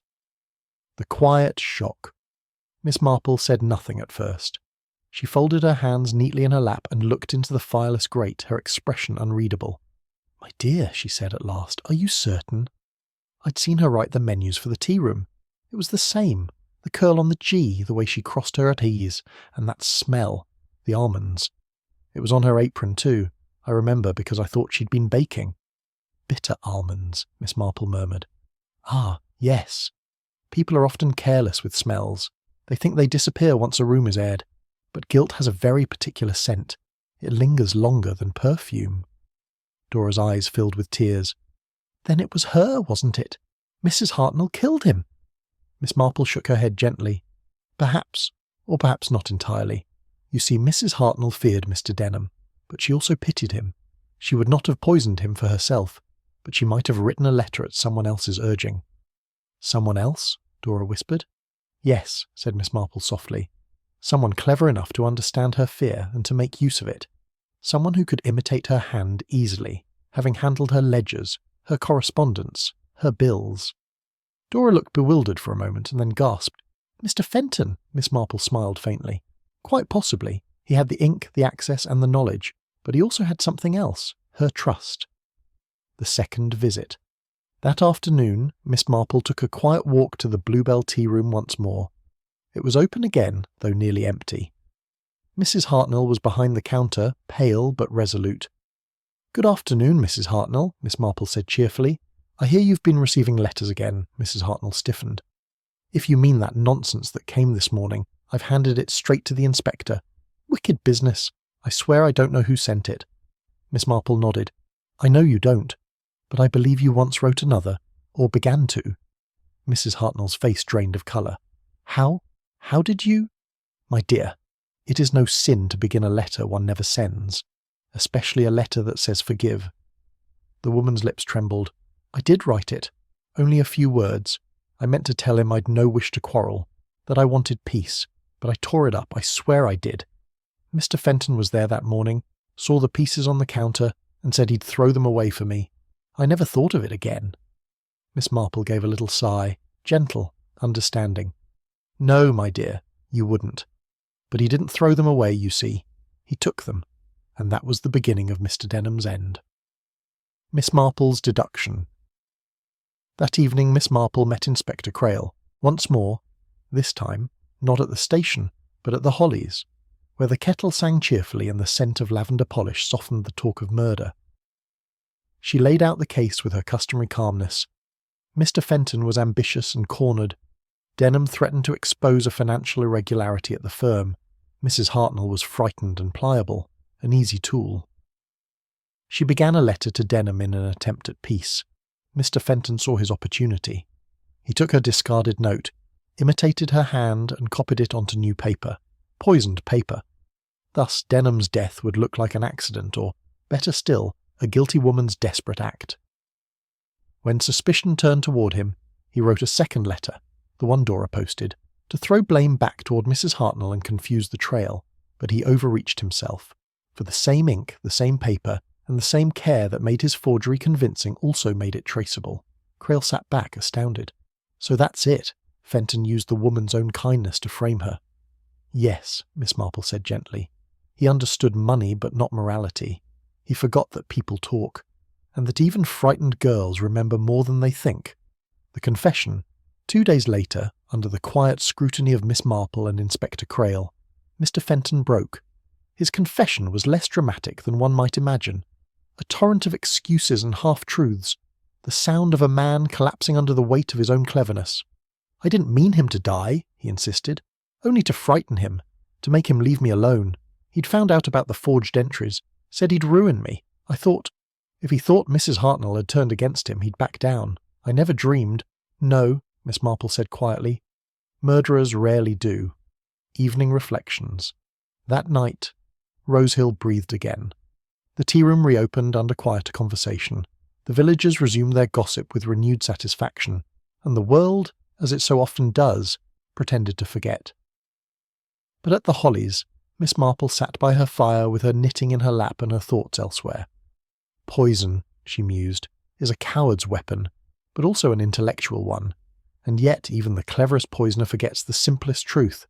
Paper and ink can tell tales every bit as loudly as people. She smiled to herself, folded her knitting and poured her tea. Outside, the mist had finally lifted. Rosehill gleamed under the moon, clean, quiet, and as full of secrets as ever. Chapter 9. The Garden Party at Rosehill. It was curious, Miss Marple reflected, how quickly human nature dusted itself off after tragedy. Barely a fortnight had passed since Mr. Denham's death, and already the village of Rosehill was preparing for its annual summer fete, as though bunting and sponge cake might somehow tidy away the memory of poison. The day was bright, the air drowsy with bees, and the sound of the church bell carried cheerfully across the green. Stalls lined the lane beside the vicarage garden. Cakes, jams, raffles, needlework. Miss Marple, naturally, had been prevailed upon to supervise the judging of the flower arrangements, a task she approached with her usual mixture of politeness and forensic precision. She moved among the vases, her keen eyes noting more than petals, who smiled too widely, who avoided whose gaze and who, even now, whispered Mr. Denham's name as if it were still a scandal too sharp to say aloud. A village restored. The Bluebell Tea Room had set up a tent, its sign freshly painted, its cakes once again the pride of the parish. Mrs. Hartnell stood behind the trestle table, neat and self-possessed, her reputation cautiously mended by sympathy and time. People spoke to her again, though in the half-measured tones reserved for those who have walked near disgrace. Dora, pale but improving, handed out scones with a steadier hand. She smiled when she saw Miss Marple approach. "Oh, miss! Isn't it lovely, after everything, to see the village happy again?" "Yes, my dear," Miss Marple said, accepting her cup of tea. "Villages are like children. They recover quickly, but they never forget entirely." Dora's smile faltered. "Do you think they'll ever forget Mr. Fenton?" Miss Marple stirred her tea slowly. "I rather think not. But in time, they will remember him differently, not as a monster, but as a warning." Dora nodded gravely. "He was so kind to me once. I can't believe it was all lies." "Most kindness," said Miss Marple softly, "contains a little vanity, and vanity is a poor substitute for goodness." The vicar's speech. At 2:00, the vicar mounted the small platform, beaming as though presiding over an untroubled Eden. "My dear friends," he began, "it does one's heart good to see Rosehill once again at peace and in fellowship. We have had our shadows, as all communities do, but the sun, I think, shines all the brighter after such clouds." A round of polite applause followed. Miss Marple smiled gently. She liked the vicar, kind, well-meaning, and entirely blind to human complexity. Still, his optimism lent the day a kind of fragile charm. The unsettling detail. It was later, as the feet wound down, that Miss Marple noticed something that pricked her thoughts like a pin through lace. Mrs. Linton, the vicar's wife, was speaking animatedly with Mrs. Hartnell near the jam stall. Miss Marple, sorting ribbons for the prize table, caught only fragments of their conversation, enough to pause her hand. "Yes, dreadful business," Mrs. Linton was saying. "But what surprises me most is that the poison came from your very own cupboard, my dear." Mrs. Hartnell stiffened. "My cupboard? Whatever do you mean?" "Oh, didn't Inspector Crail tell you?" Mrs. Linton's voice dropped conspiratorially. "They traced the source of the cyanide to a bottle used for almond essence. A mistake, I suppose. Such things happen in kitchens. Quite lucky you hadn't used it in your cakes, though." Miss Marple's fingers closed quietly over the spool of ribbon. She did not look up at once. She waited, as she always did, for the silence after such a remark, the silence that told more than the words before it. When she did glance over, Mrs. Hartnell's face was pale, too pale, and her hands, though steady, clutched the edge of the table with unnecessary force. A visit from the inspector. That evening, as twilight softened the edges of Rosehill, Inspector Crail appeared once more at the Hollies. "I suppose you've heard," he said, removing his hat wearily. "The cyanide, it came from a bottle in Mrs. Hartnell's pantry. Label said almond essence. Nearly finished, too. Dr. Leonard found it when he went to check on her supplies. Seems her late husband kept a few chemical odds and ends. She never cleared them out." "How very interesting," Miss Marple murmured. Crail eyed her shrewdly. "You don't sound surprised." "Surprise," said Miss Marple, "is a luxury I seldom allow myself. I rather thought something of the sort might surface. Mr. Fenton was too meticulous to have bought his poison locally, but he was clever enough to find it nearby. You think he stole it from her? Not exactly, Miss Marple said, pouring the tea. I think he borrowed it, with or without her knowledge, when he called at the tea room that morning. She had asked him to help reconcile her accounts, you recall. He spent some time in her back room. I dare say he saw the bottle, and its label gave him ideas. Crail grunted. Still, it's caused talk again. People are saying she might have helped him. People, Miss Marple said, will always say the thing that least suits the facts. A shadow in the light. Later that evening, Miss Marple took a walk through the vicarage garden. The feststalls were gone now, the grass trampled, the bunting fluttering tiredly from the hedges. The air was full of that peculiar stillness that follows noise, as though the day itself were holding its breath. She paused by the rose beds and looked up at the soft fading sky. "It is never quite over, is it?" came a voice beside her. It was Mrs. Hartnell, shawl around her shoulders, her face drawn but resolute.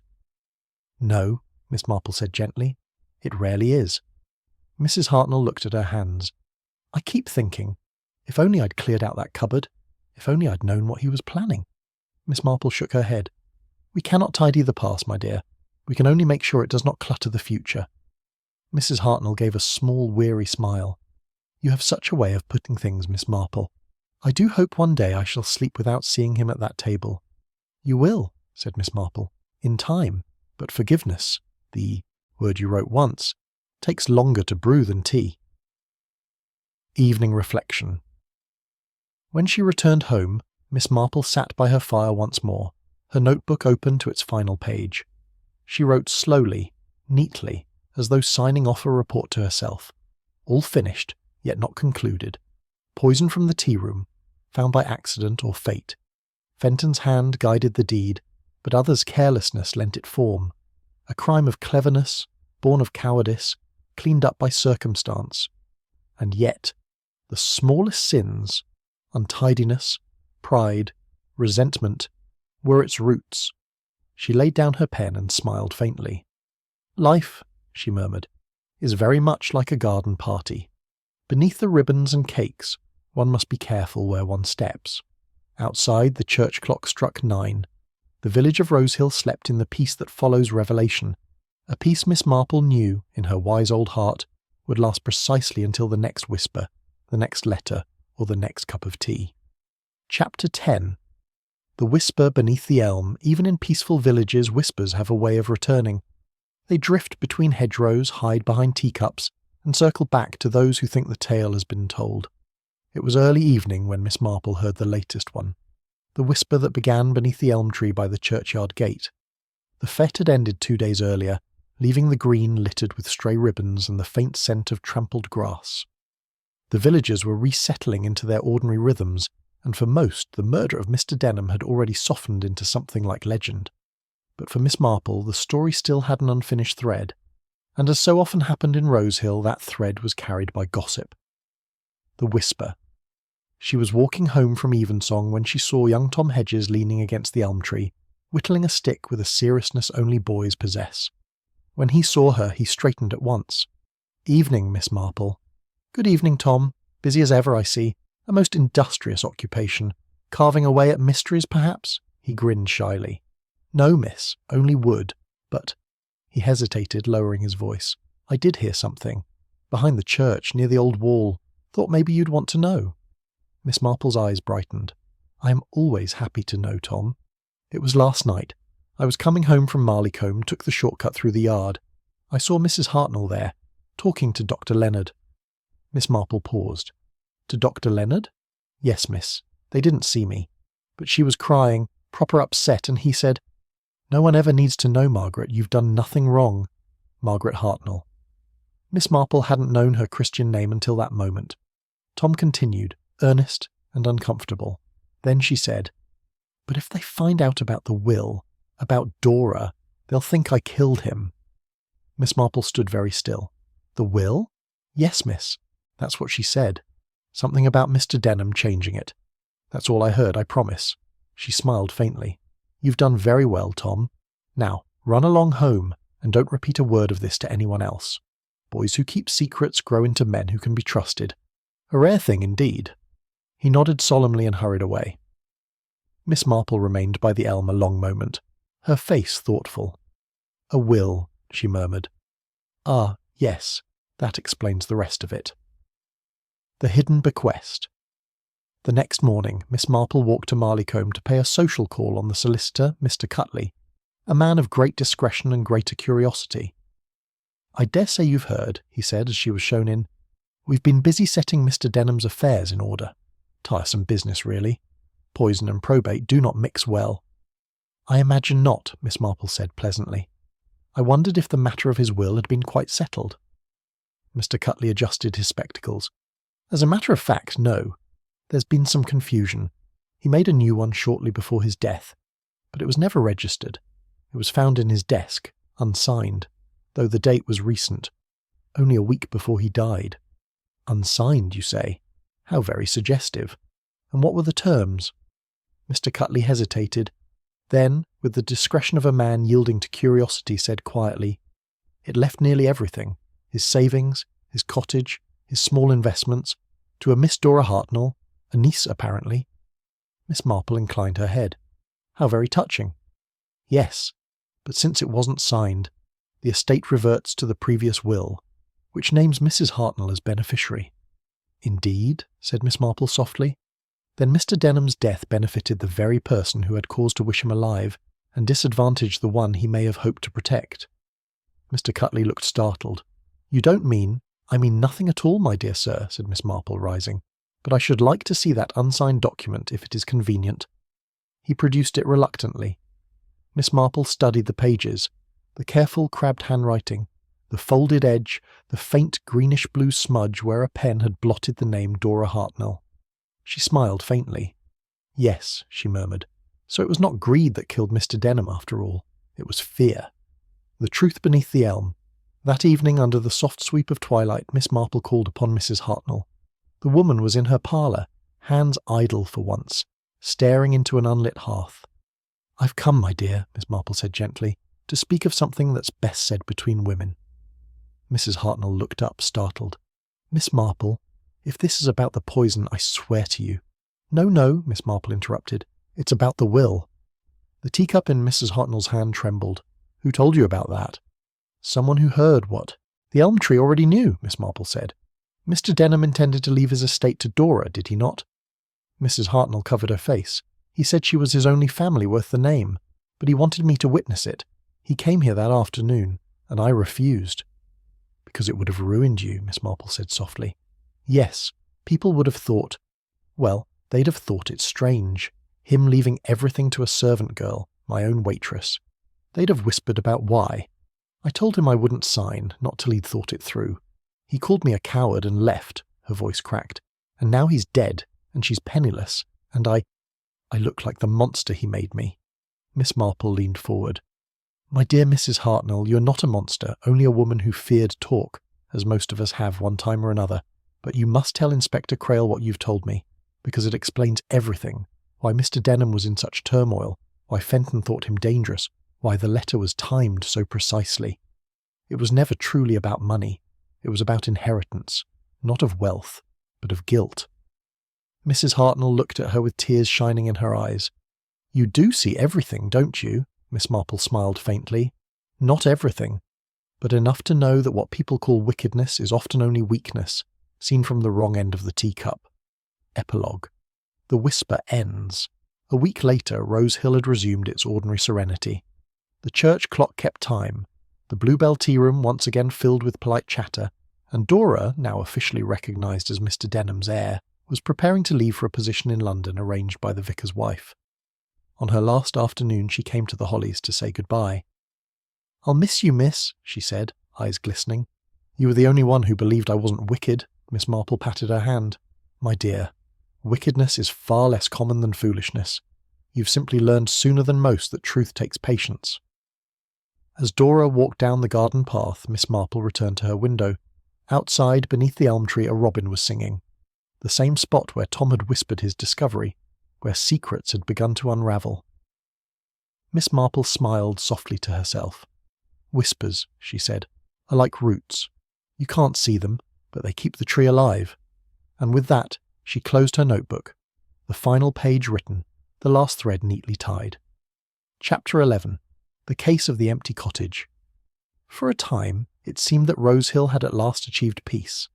The gossip about Mr. Denham's death had grown faint. Dora's departure to London gave the villagers a fresh topic of discussion, and Mrs. Hartnell, though still pale and subdued, resumed her command of the Bluebell tea-room with a quiet dignity that earned even Mrs. Linton's forgiveness.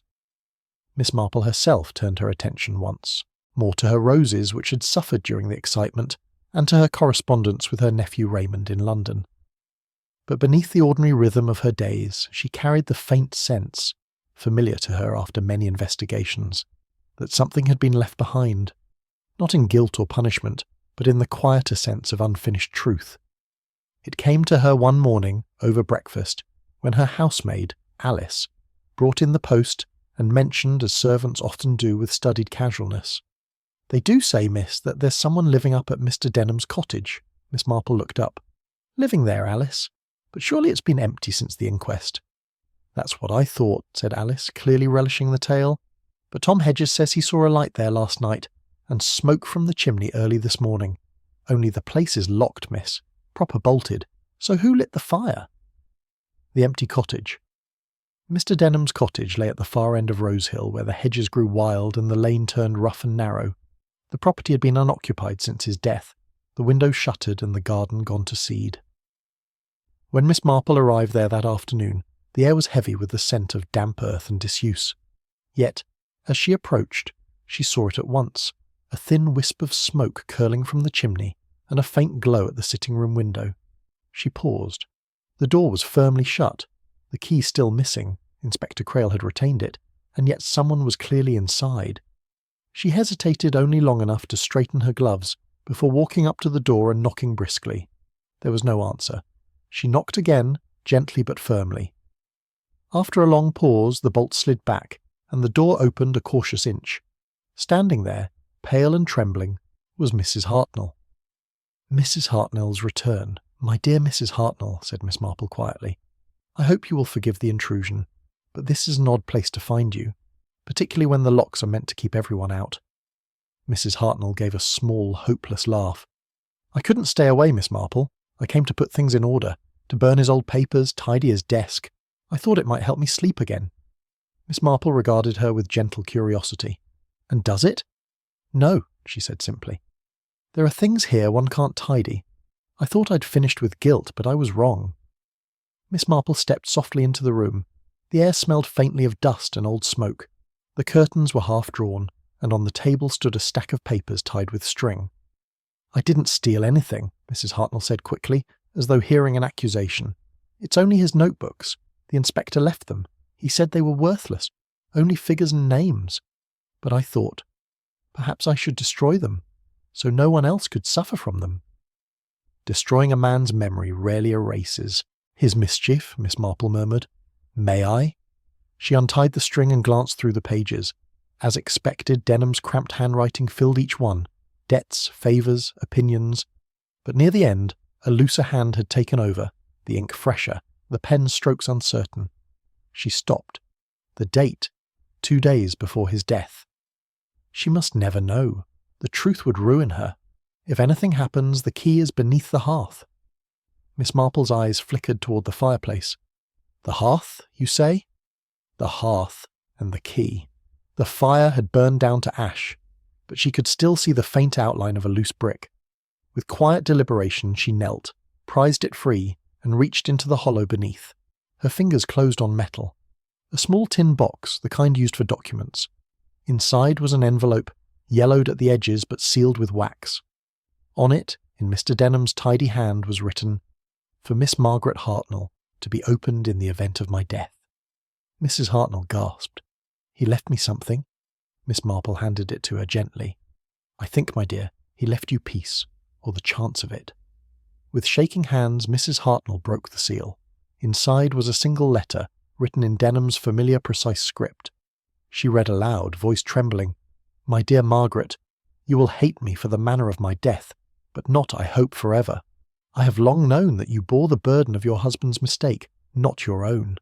I meant to make amends by restoring what you lost, through Dora, whom I had treated unjustly. I see now that in trying to put right one wrong, I have nearly done another. Should the truth come to light, tell them this: I have sinned more in pride than in malice. Whatever is left of me, let it pass to the girl. It was hers by right. George Denham. For a long moment there was silence.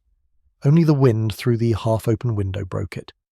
He meant to make it right, Mrs. Hartnell whispered, and I thought, oh, Miss Marple, I thought I'd driven him to his death. Miss Marple touched her arm lightly. You didn't drive him, my dear. You merely reminded him of his conscience. That is a dangerous mirror for proud men to look into. The inspector arrives. They heard the crunch of boots on the gravel, and a moment later Inspector Crail appeared in the doorway. He looked mildly astonished to see them there. I might have known, he said, removing his hat. Whenever something turns up in Rose Hill, you're at the bottom of it, Miss Marple. Or the top, depending on how you view it, she said mildly. We've just found a letter Mr. Denham left for Mrs. Hartnell. It rather alters the tone of his story. Crail read the note, his brow furrowed. So that's that, then. He was trying to set things right, and Fenton blundered in where he shouldn't. Yes, said Miss Marple softly. A man trying to right a wrong, another trying to conceal one. The usual balance of folly and fear. Crail gave a little grunt of reluctant admiration. You've done it again, Miss Marple. I don't know how. It's quite simple, Inspector. One observes human nature and then waits patiently for it to repeat itself. Evening reflections. Later that evening, after the cottage was locked for the final time, Miss Marple sat by her fire with a cup of cocoa and her knitting beside her. Her notes were complete now, though she added one final line before closing the book. No mystery ever ends entirely. It only quiets. Denham's pride, Hartnell's fear, Fenton's greed, all parts of one small tragedy, as ordinary as a cup of tea, as English as regret. She smiled faintly to herself, folded the paper and set it aside. Outside the night lay soft and silver. A single light still burned in the distance, at Denham's cottage, but it was a calm domestic glow now. Mrs. Hartnell was likely tidying up, closing shutters, perhaps even forgiving herself. Miss Marple looked out at it for a long while. There, she said softly. That is how peace looks. One light still burning, because someone has at last found the courage to turn it on. And with that she returned to her knitting, the steady click of needles mingling with the quiet heartbeat of Rose Hill, the village that had, once again, learned its lessons in the most human way possible. Chapter 12. The Silver Hairpin. It was several mornings later when the small event occurred that brought the matter of Mr. Denham's death, and all that trailed behind it, to its true close.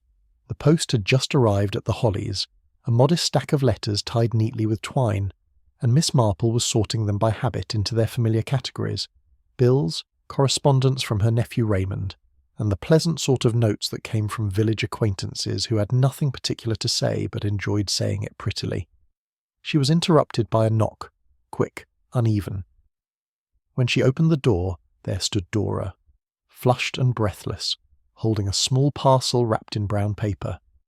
"Oh, Miss Marple, I'm sorry to trouble you," she said in a rush. "I should be gone to London by now. The train leaves in an hour. But I found this when I was helping Mrs. Hartnell tidy the cottage, and I didn't know whether to keep it or hand it in. Mrs. Hartnell said you'd know what's right." The forgotten trinket. Miss Marple smiled kindly. "Come in, my dear. Let's have a look." Dora followed her into the parlour, and together they unwrapped the parcel. Inside lay a single object, small, simple, yet curiously elegant. A silver hairpin in the shape of a leaf, tarnished by time but finely made. Dora's eyes widened. "It's beautiful, isn't it? We found it under the carpet by Mr. Denham's desk. Mrs. Hartnell thought it must have belonged to his late wife, but she died years ago. Didn't she?" "Yes," said Miss Marple softly, turning the hairpin between her fingers. "Years ago. Long before Dora was born." The light from the window caught on the metal, and Miss Marple's sharp eyes noted something. A small engraving along the inner curve. M.H.E. Her brows lifted ever so slightly. "How curious." "Do you think it's Mrs. Hartnell's?" Dora asked innocently. "I rather think it is," Miss Marple said. "Or was. The quiet visit. Later that morning, after Dora had been sent on her way with a warm embrace and a tin of shortbread for the journey, Miss Marple wrapped the hairpin carefully in tissue and walked once more to the Bluebell tea-room. Mrs. Hartnell was in the kitchen, polishing the last of the silver teapots. She looked up with a start as Miss Marple entered. "My dear," Miss Marple said pleasantly, "I've come to return something I believe belongs to you." Mrs. Hartnell frowned as Miss Marple unwrapped the parcel and set the hairpin upon the table. For a moment there was only silence. Then Mrs. Hartnell's hand went to her throat. "Where did you find that?" "Under the carpet at Mr. Denham's cottage. Dora brought it to me. I imagine you dropped it there some time ago, though perhaps you did not realise it." Mrs. Hartnell stared at the gleaming pin. "I thought I'd lost it years ago. It was a wedding present. My initials, you see." "Yes," said Miss Marple gently, "Margaret Hartnell. But what is interesting is when it was lost. I think perhaps it was not years ago, but recently. Perhaps on that last afternoon you visited Mr. Denham." Mrs. Hartnell's eyes flickered. "I only went to speak with him, to ask him to keep Dora's parentage quiet. I didn't stay long." "No," said Miss Marple softly, "but long enough to drop this. Long enough, perhaps, for him to understand what you truly feared." Mrs. Hartnell looked down. "He knew, didn't he, about Dora, that she was my husband's child, not my niece's?" "I think he suspected," Miss Marple said. "He was not a kind man, but he was an exact one. He liked records and secrets. He knew you could not afford that one to surface." Mrs. Hartnell's voice was scarcely a whisper. "He said he'd tell, that she'd be ruined, and I with her. But I never meant him harm. I only wanted to stop him." Miss Marple's eyes softened. "I know, my dear. And you did stop him, in a way you never intended. You see, it was your unfinished letter, the one Mr. Fenton stole, that sealed his fate. A letter written in fear, used by a man without conscience." Mrs. Hartnell bowed her head. "Then in the end I was part of it." "In the way that storms are part of rain," Miss Marple said gently. "But one cannot blame the clouds for the lightning." The true inheritance. When Inspector Crail arrived later that day to collect Denham's remaining papers, Miss Marple gave him the hairpin, and said only, "A small thing, but symbolic. It belongs to the living now, not the dead." Crail, who had come to accept her peculiar ways as a kind of natural law, nodded gravely. "You do have a knack for finding the last piece of a puzzle, Miss Marple." She smiled. "Oh, it's not a puzzle, Inspector. Merely people, and people always leave something behind. An object, a gesture, a thought. You simply have to notice which of them glitters." Evening reflections. That evening Rosehill lay calm and golden beneath a fading sky. The air smelled of rain and honeysuckle, and the church bell tolled faintly for vespers. Miss Marple sat at her window, looking out toward the line of elms where the whole affair had begun. In her lap, her knitting rested unfinished. Beside her lay the little silver hairpin, polished now to a soft shine. She turned it in her hand, thinking of Mrs. Hartnell's trembling confession, of Dora's uncertain future, of Mr. Denham's letter, proud, remorseful, and futile. "So it ends," she murmured, "not in punishment, but in remembrance. The dead have their peace, and the living have their lessons." She placed the hairpin carefully into a small box marked Curiosities and Reminders, a collection that already contained a pressed violet from an earlier case, a broken cuff-link, and a ticket from a long-forgotten garden fete.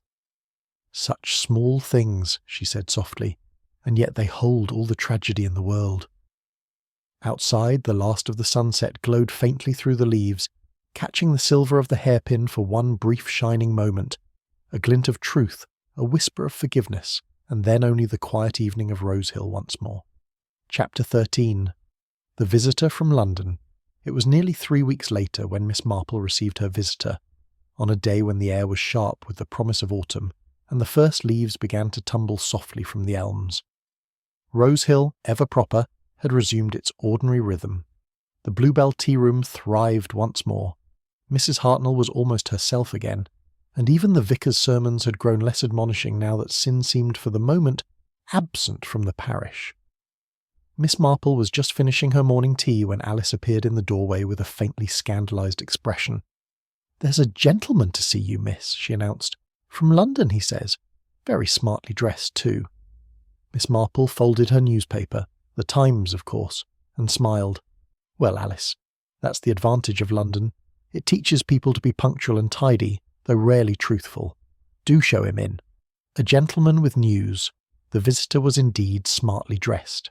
A man in his early 30s, with polished shoes, a bowler hat tucked under his arm, and a manner that suggested both confidence and discomfort. "Miss Marple," he said, offering a slight bow. "Forgive me for intruding. My name is Edward Lorimer. I'm with the law, firm of Cutley & Brown in Marley Combe, though my office is in London. I believe you were acquainted with a former client of ours, the late Mr. George Denham?" "I was," said Miss Marple mildly, "and I gather you bring something concerning him." He inclined his head gravely. "Indeed, a matter that, at first glance, seemed trivial, but upon reading struck me as, well, odd. It concerns a letter recently forwarded to our offices. It was addressed to Miss Dora Hartnell and posted from Rose Hill, yet bears a date 2 days after Mr. Denham's death." Miss Marple's eyes lifted from her knitting. 2 days after, you say?" "Yes, the handwriting appears to be his, or very like it.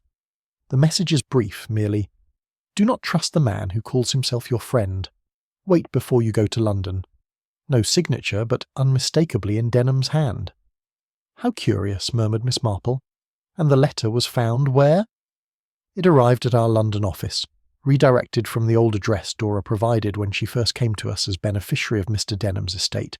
It was delayed, lost in the sorting process, apparently. She never saw it." Miss Marple's eyes narrowed slightly. "Then Dora did not write to you about it?" "No, Miss Marple. In fact, she knows nothing of it. I came down personally to make inquiries before forwarding it. Frankly, I wanted your opinion before troubling the inspector again. It may be nothing, a forgery, a cruel joke, but it bears the same greenish-blue ink and the same peculiar flourish in the capital letters." Miss Marple set down her knitting and rose. "Mr. Lorimer, I think you were quite right to come." The letter examined. A few minutes later, in the soft lamplight of her parlour, Miss Marple examined the letter carefully. The paper was identical to that which Mr. Denham had used for his business correspondence, a stiff cream stock. The writing was, as Lorimer had said, near perfectly in his hand. But to Miss Marple's trained eye, there was something subtly wrong. The lines were too smooth, the ink flow too confident. Denham's hand, particularly in his final weeks, had shown the faint tremor of a man both ill and anxious.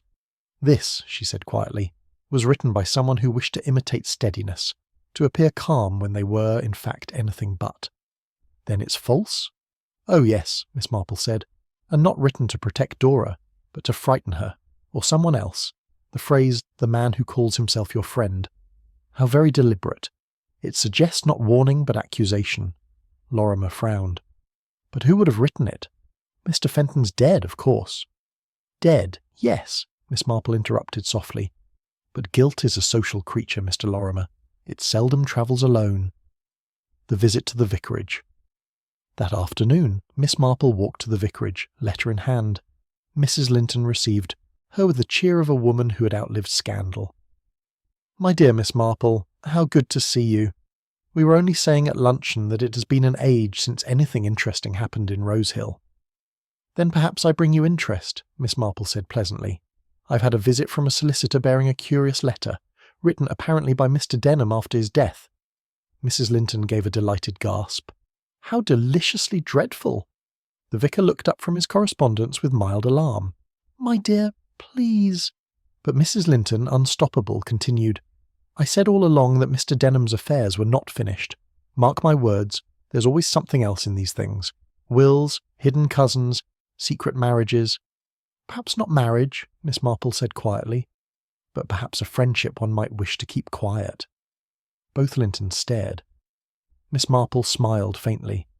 "You see, the writing is not Denham's at all, but copied by someone who knew his hand well, and I fancy only 2 people in Rose Hill saw enough of his writing to do that: his solicitor's clerk, now deceased, and Mrs. Hartnell." Mrs. Linton's teacup clinked against its saucer. "Mrs. Hartnell? My dear Miss Marple? Surely not again." "Not murder," Miss Marple said, "but remorse, perhaps. She may have written it to soothe her conscience, or to unsettle her own fears. Grief makes us all." The Confession of Margaret Hartnell.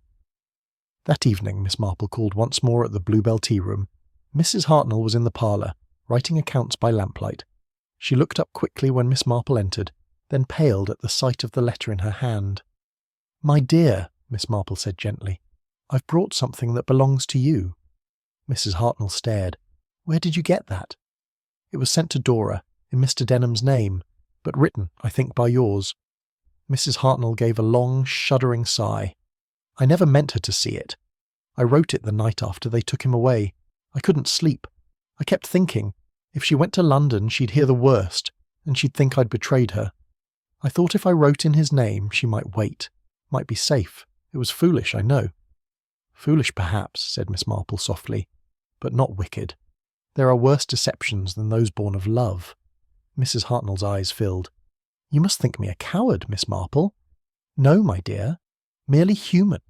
And that, you see, is the very thing Mr. Denham never quite managed to be." Evening Reflections. Later, as the lamplight dwindled and Rosehill fell once more into quiet, Miss Marple sat by her fire and reflected on the curious business of letters, written, forged, and otherwise. How much harm a sheet of paper could cause, she mused, and yet how much peace too. She took up her notebook and wrote her final entry on the case. A man's pride, a woman's fear, a clerk's greed, all written in ink that will fade. But the only words that last are those written without pretence. Dora's future is her own now, unmarked by deceit. As for Mrs. Hartnell, she will find forgiveness, though she has already begun to earn it. She smiled faintly, closed the book, and glanced toward the little silver hairpin that still gleamed on the mantelpiece. Outside, a train whistle sounded faintly in the distance. Dora's train, perhaps, bound for new beginnings.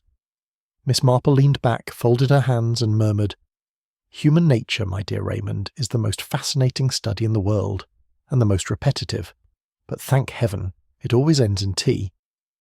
She poured herself a fresh cup, the steam rising gently in the lamplight, and let the peace of Rosehill settle once more around her.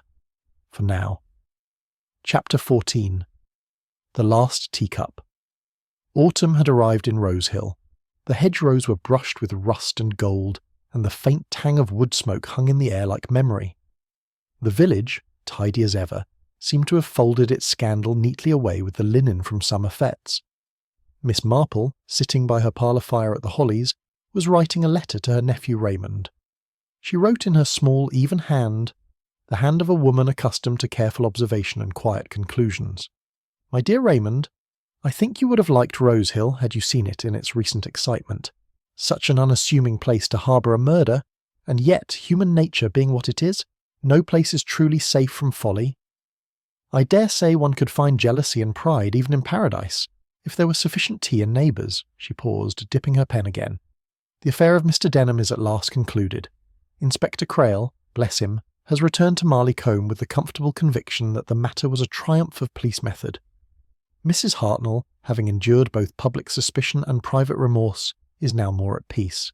She has taken to teaching Dora's replacement the mysteries of sponge cake, which I consider an excellent sign. Dora herself writes from London. She has taken a post with a respectable family in Bayswater, and her letters are full of gratitude. Gratitude, Raymond, is the rarest of virtues in the young. It gives me hope." Miss Marple smiled faintly, sealed the letter, and set it aside to be posted. The visitor knock sounded at the door, firm, familiar. Alice admitted Inspector Crail, who appeared less severe than usual and faintly sheepish, as men often did in Miss Marple's sitting-room. "Good afternoon, Miss Marple," he said, doffing his hat. "I was passing through on business and thought I'd stop by. You'll be pleased to hear everything's been put to rest. No more talk of forgeries or ghostly letters." "Ah, how very restful," Miss Marple said, pouring him tea. "It is always wise to let sleeping scandals lie. Sugar, Inspector? 1 lump, thank you." He took the cup carefully as if afraid of breaking the piece along with the porcelain. "Funny thing, though," he went on. "I was thinking this morning, how strange it is that all this started with something so ordinary, just a cup of tea." Miss Marple's eyes twinkled. "Most of life's great dramas begin that way, Inspector. Tea is civilization's most dangerous weapon. It loosens tongues, steadies nerves, and hides 1,000 mischiefs beneath its steam," he chuckled. "I dare say you're right. Well, "You've done it again, Miss Marple. If only you'd agree to join the force." "Good heavens, no," she said, smiling. "Policemen must solve crimes before luncheon. I prefer to do so before bedtime. It allows for reflection." He laughed, finished his tea and rose. "Good day to you, Miss Marple, until the next time someone dies inconveniently. Let us hope that is some time off, Inspector. Rosehill's supply of suspects is running thin." When he had gone, Miss Marple sat quietly, gazing into the fire. A thought and a memory. She thought of all that had passed. Denham's sharp, secretive face, Mrs. Hartnell's trembling confession, Dora's tears, the letters that had fluttered like moth through the case, each bearing its small dose of poison or kindness. What was it, she wondered, that so fascinated her about human nature? Perhaps it was the contradictions, how pride could masquerade as morality, how guilt could breed compassion, how love could stumble into deceit. She rose, went to the mantel, and took up the small silver hairpin that gleamed faintly in the firelight. Turning it between her fingers, she smiled. "Poor Margaret," she murmured, "and poor George, both so frightened of being seen for what they were, when all that was needed was honesty. Still, I suppose that is what makes the world go round." She replaced the hairpin in her little box marked Curiosities and Reminders, beside the pressed violet and the broken cufflink. Her museum of ordinary tragedies, the last teacup. When evening fell, she brewed her final pot of tea for the day. The room filled with its comforting scent, and she poured herself a cup. Delicate china, lemon slice, no sugar. She looked out through the lace curtains at the quiet lane beyond. The lamplighter was making his rounds, and somewhere down the hill she heard the faint sound of laughter from the tea-room. She smiled.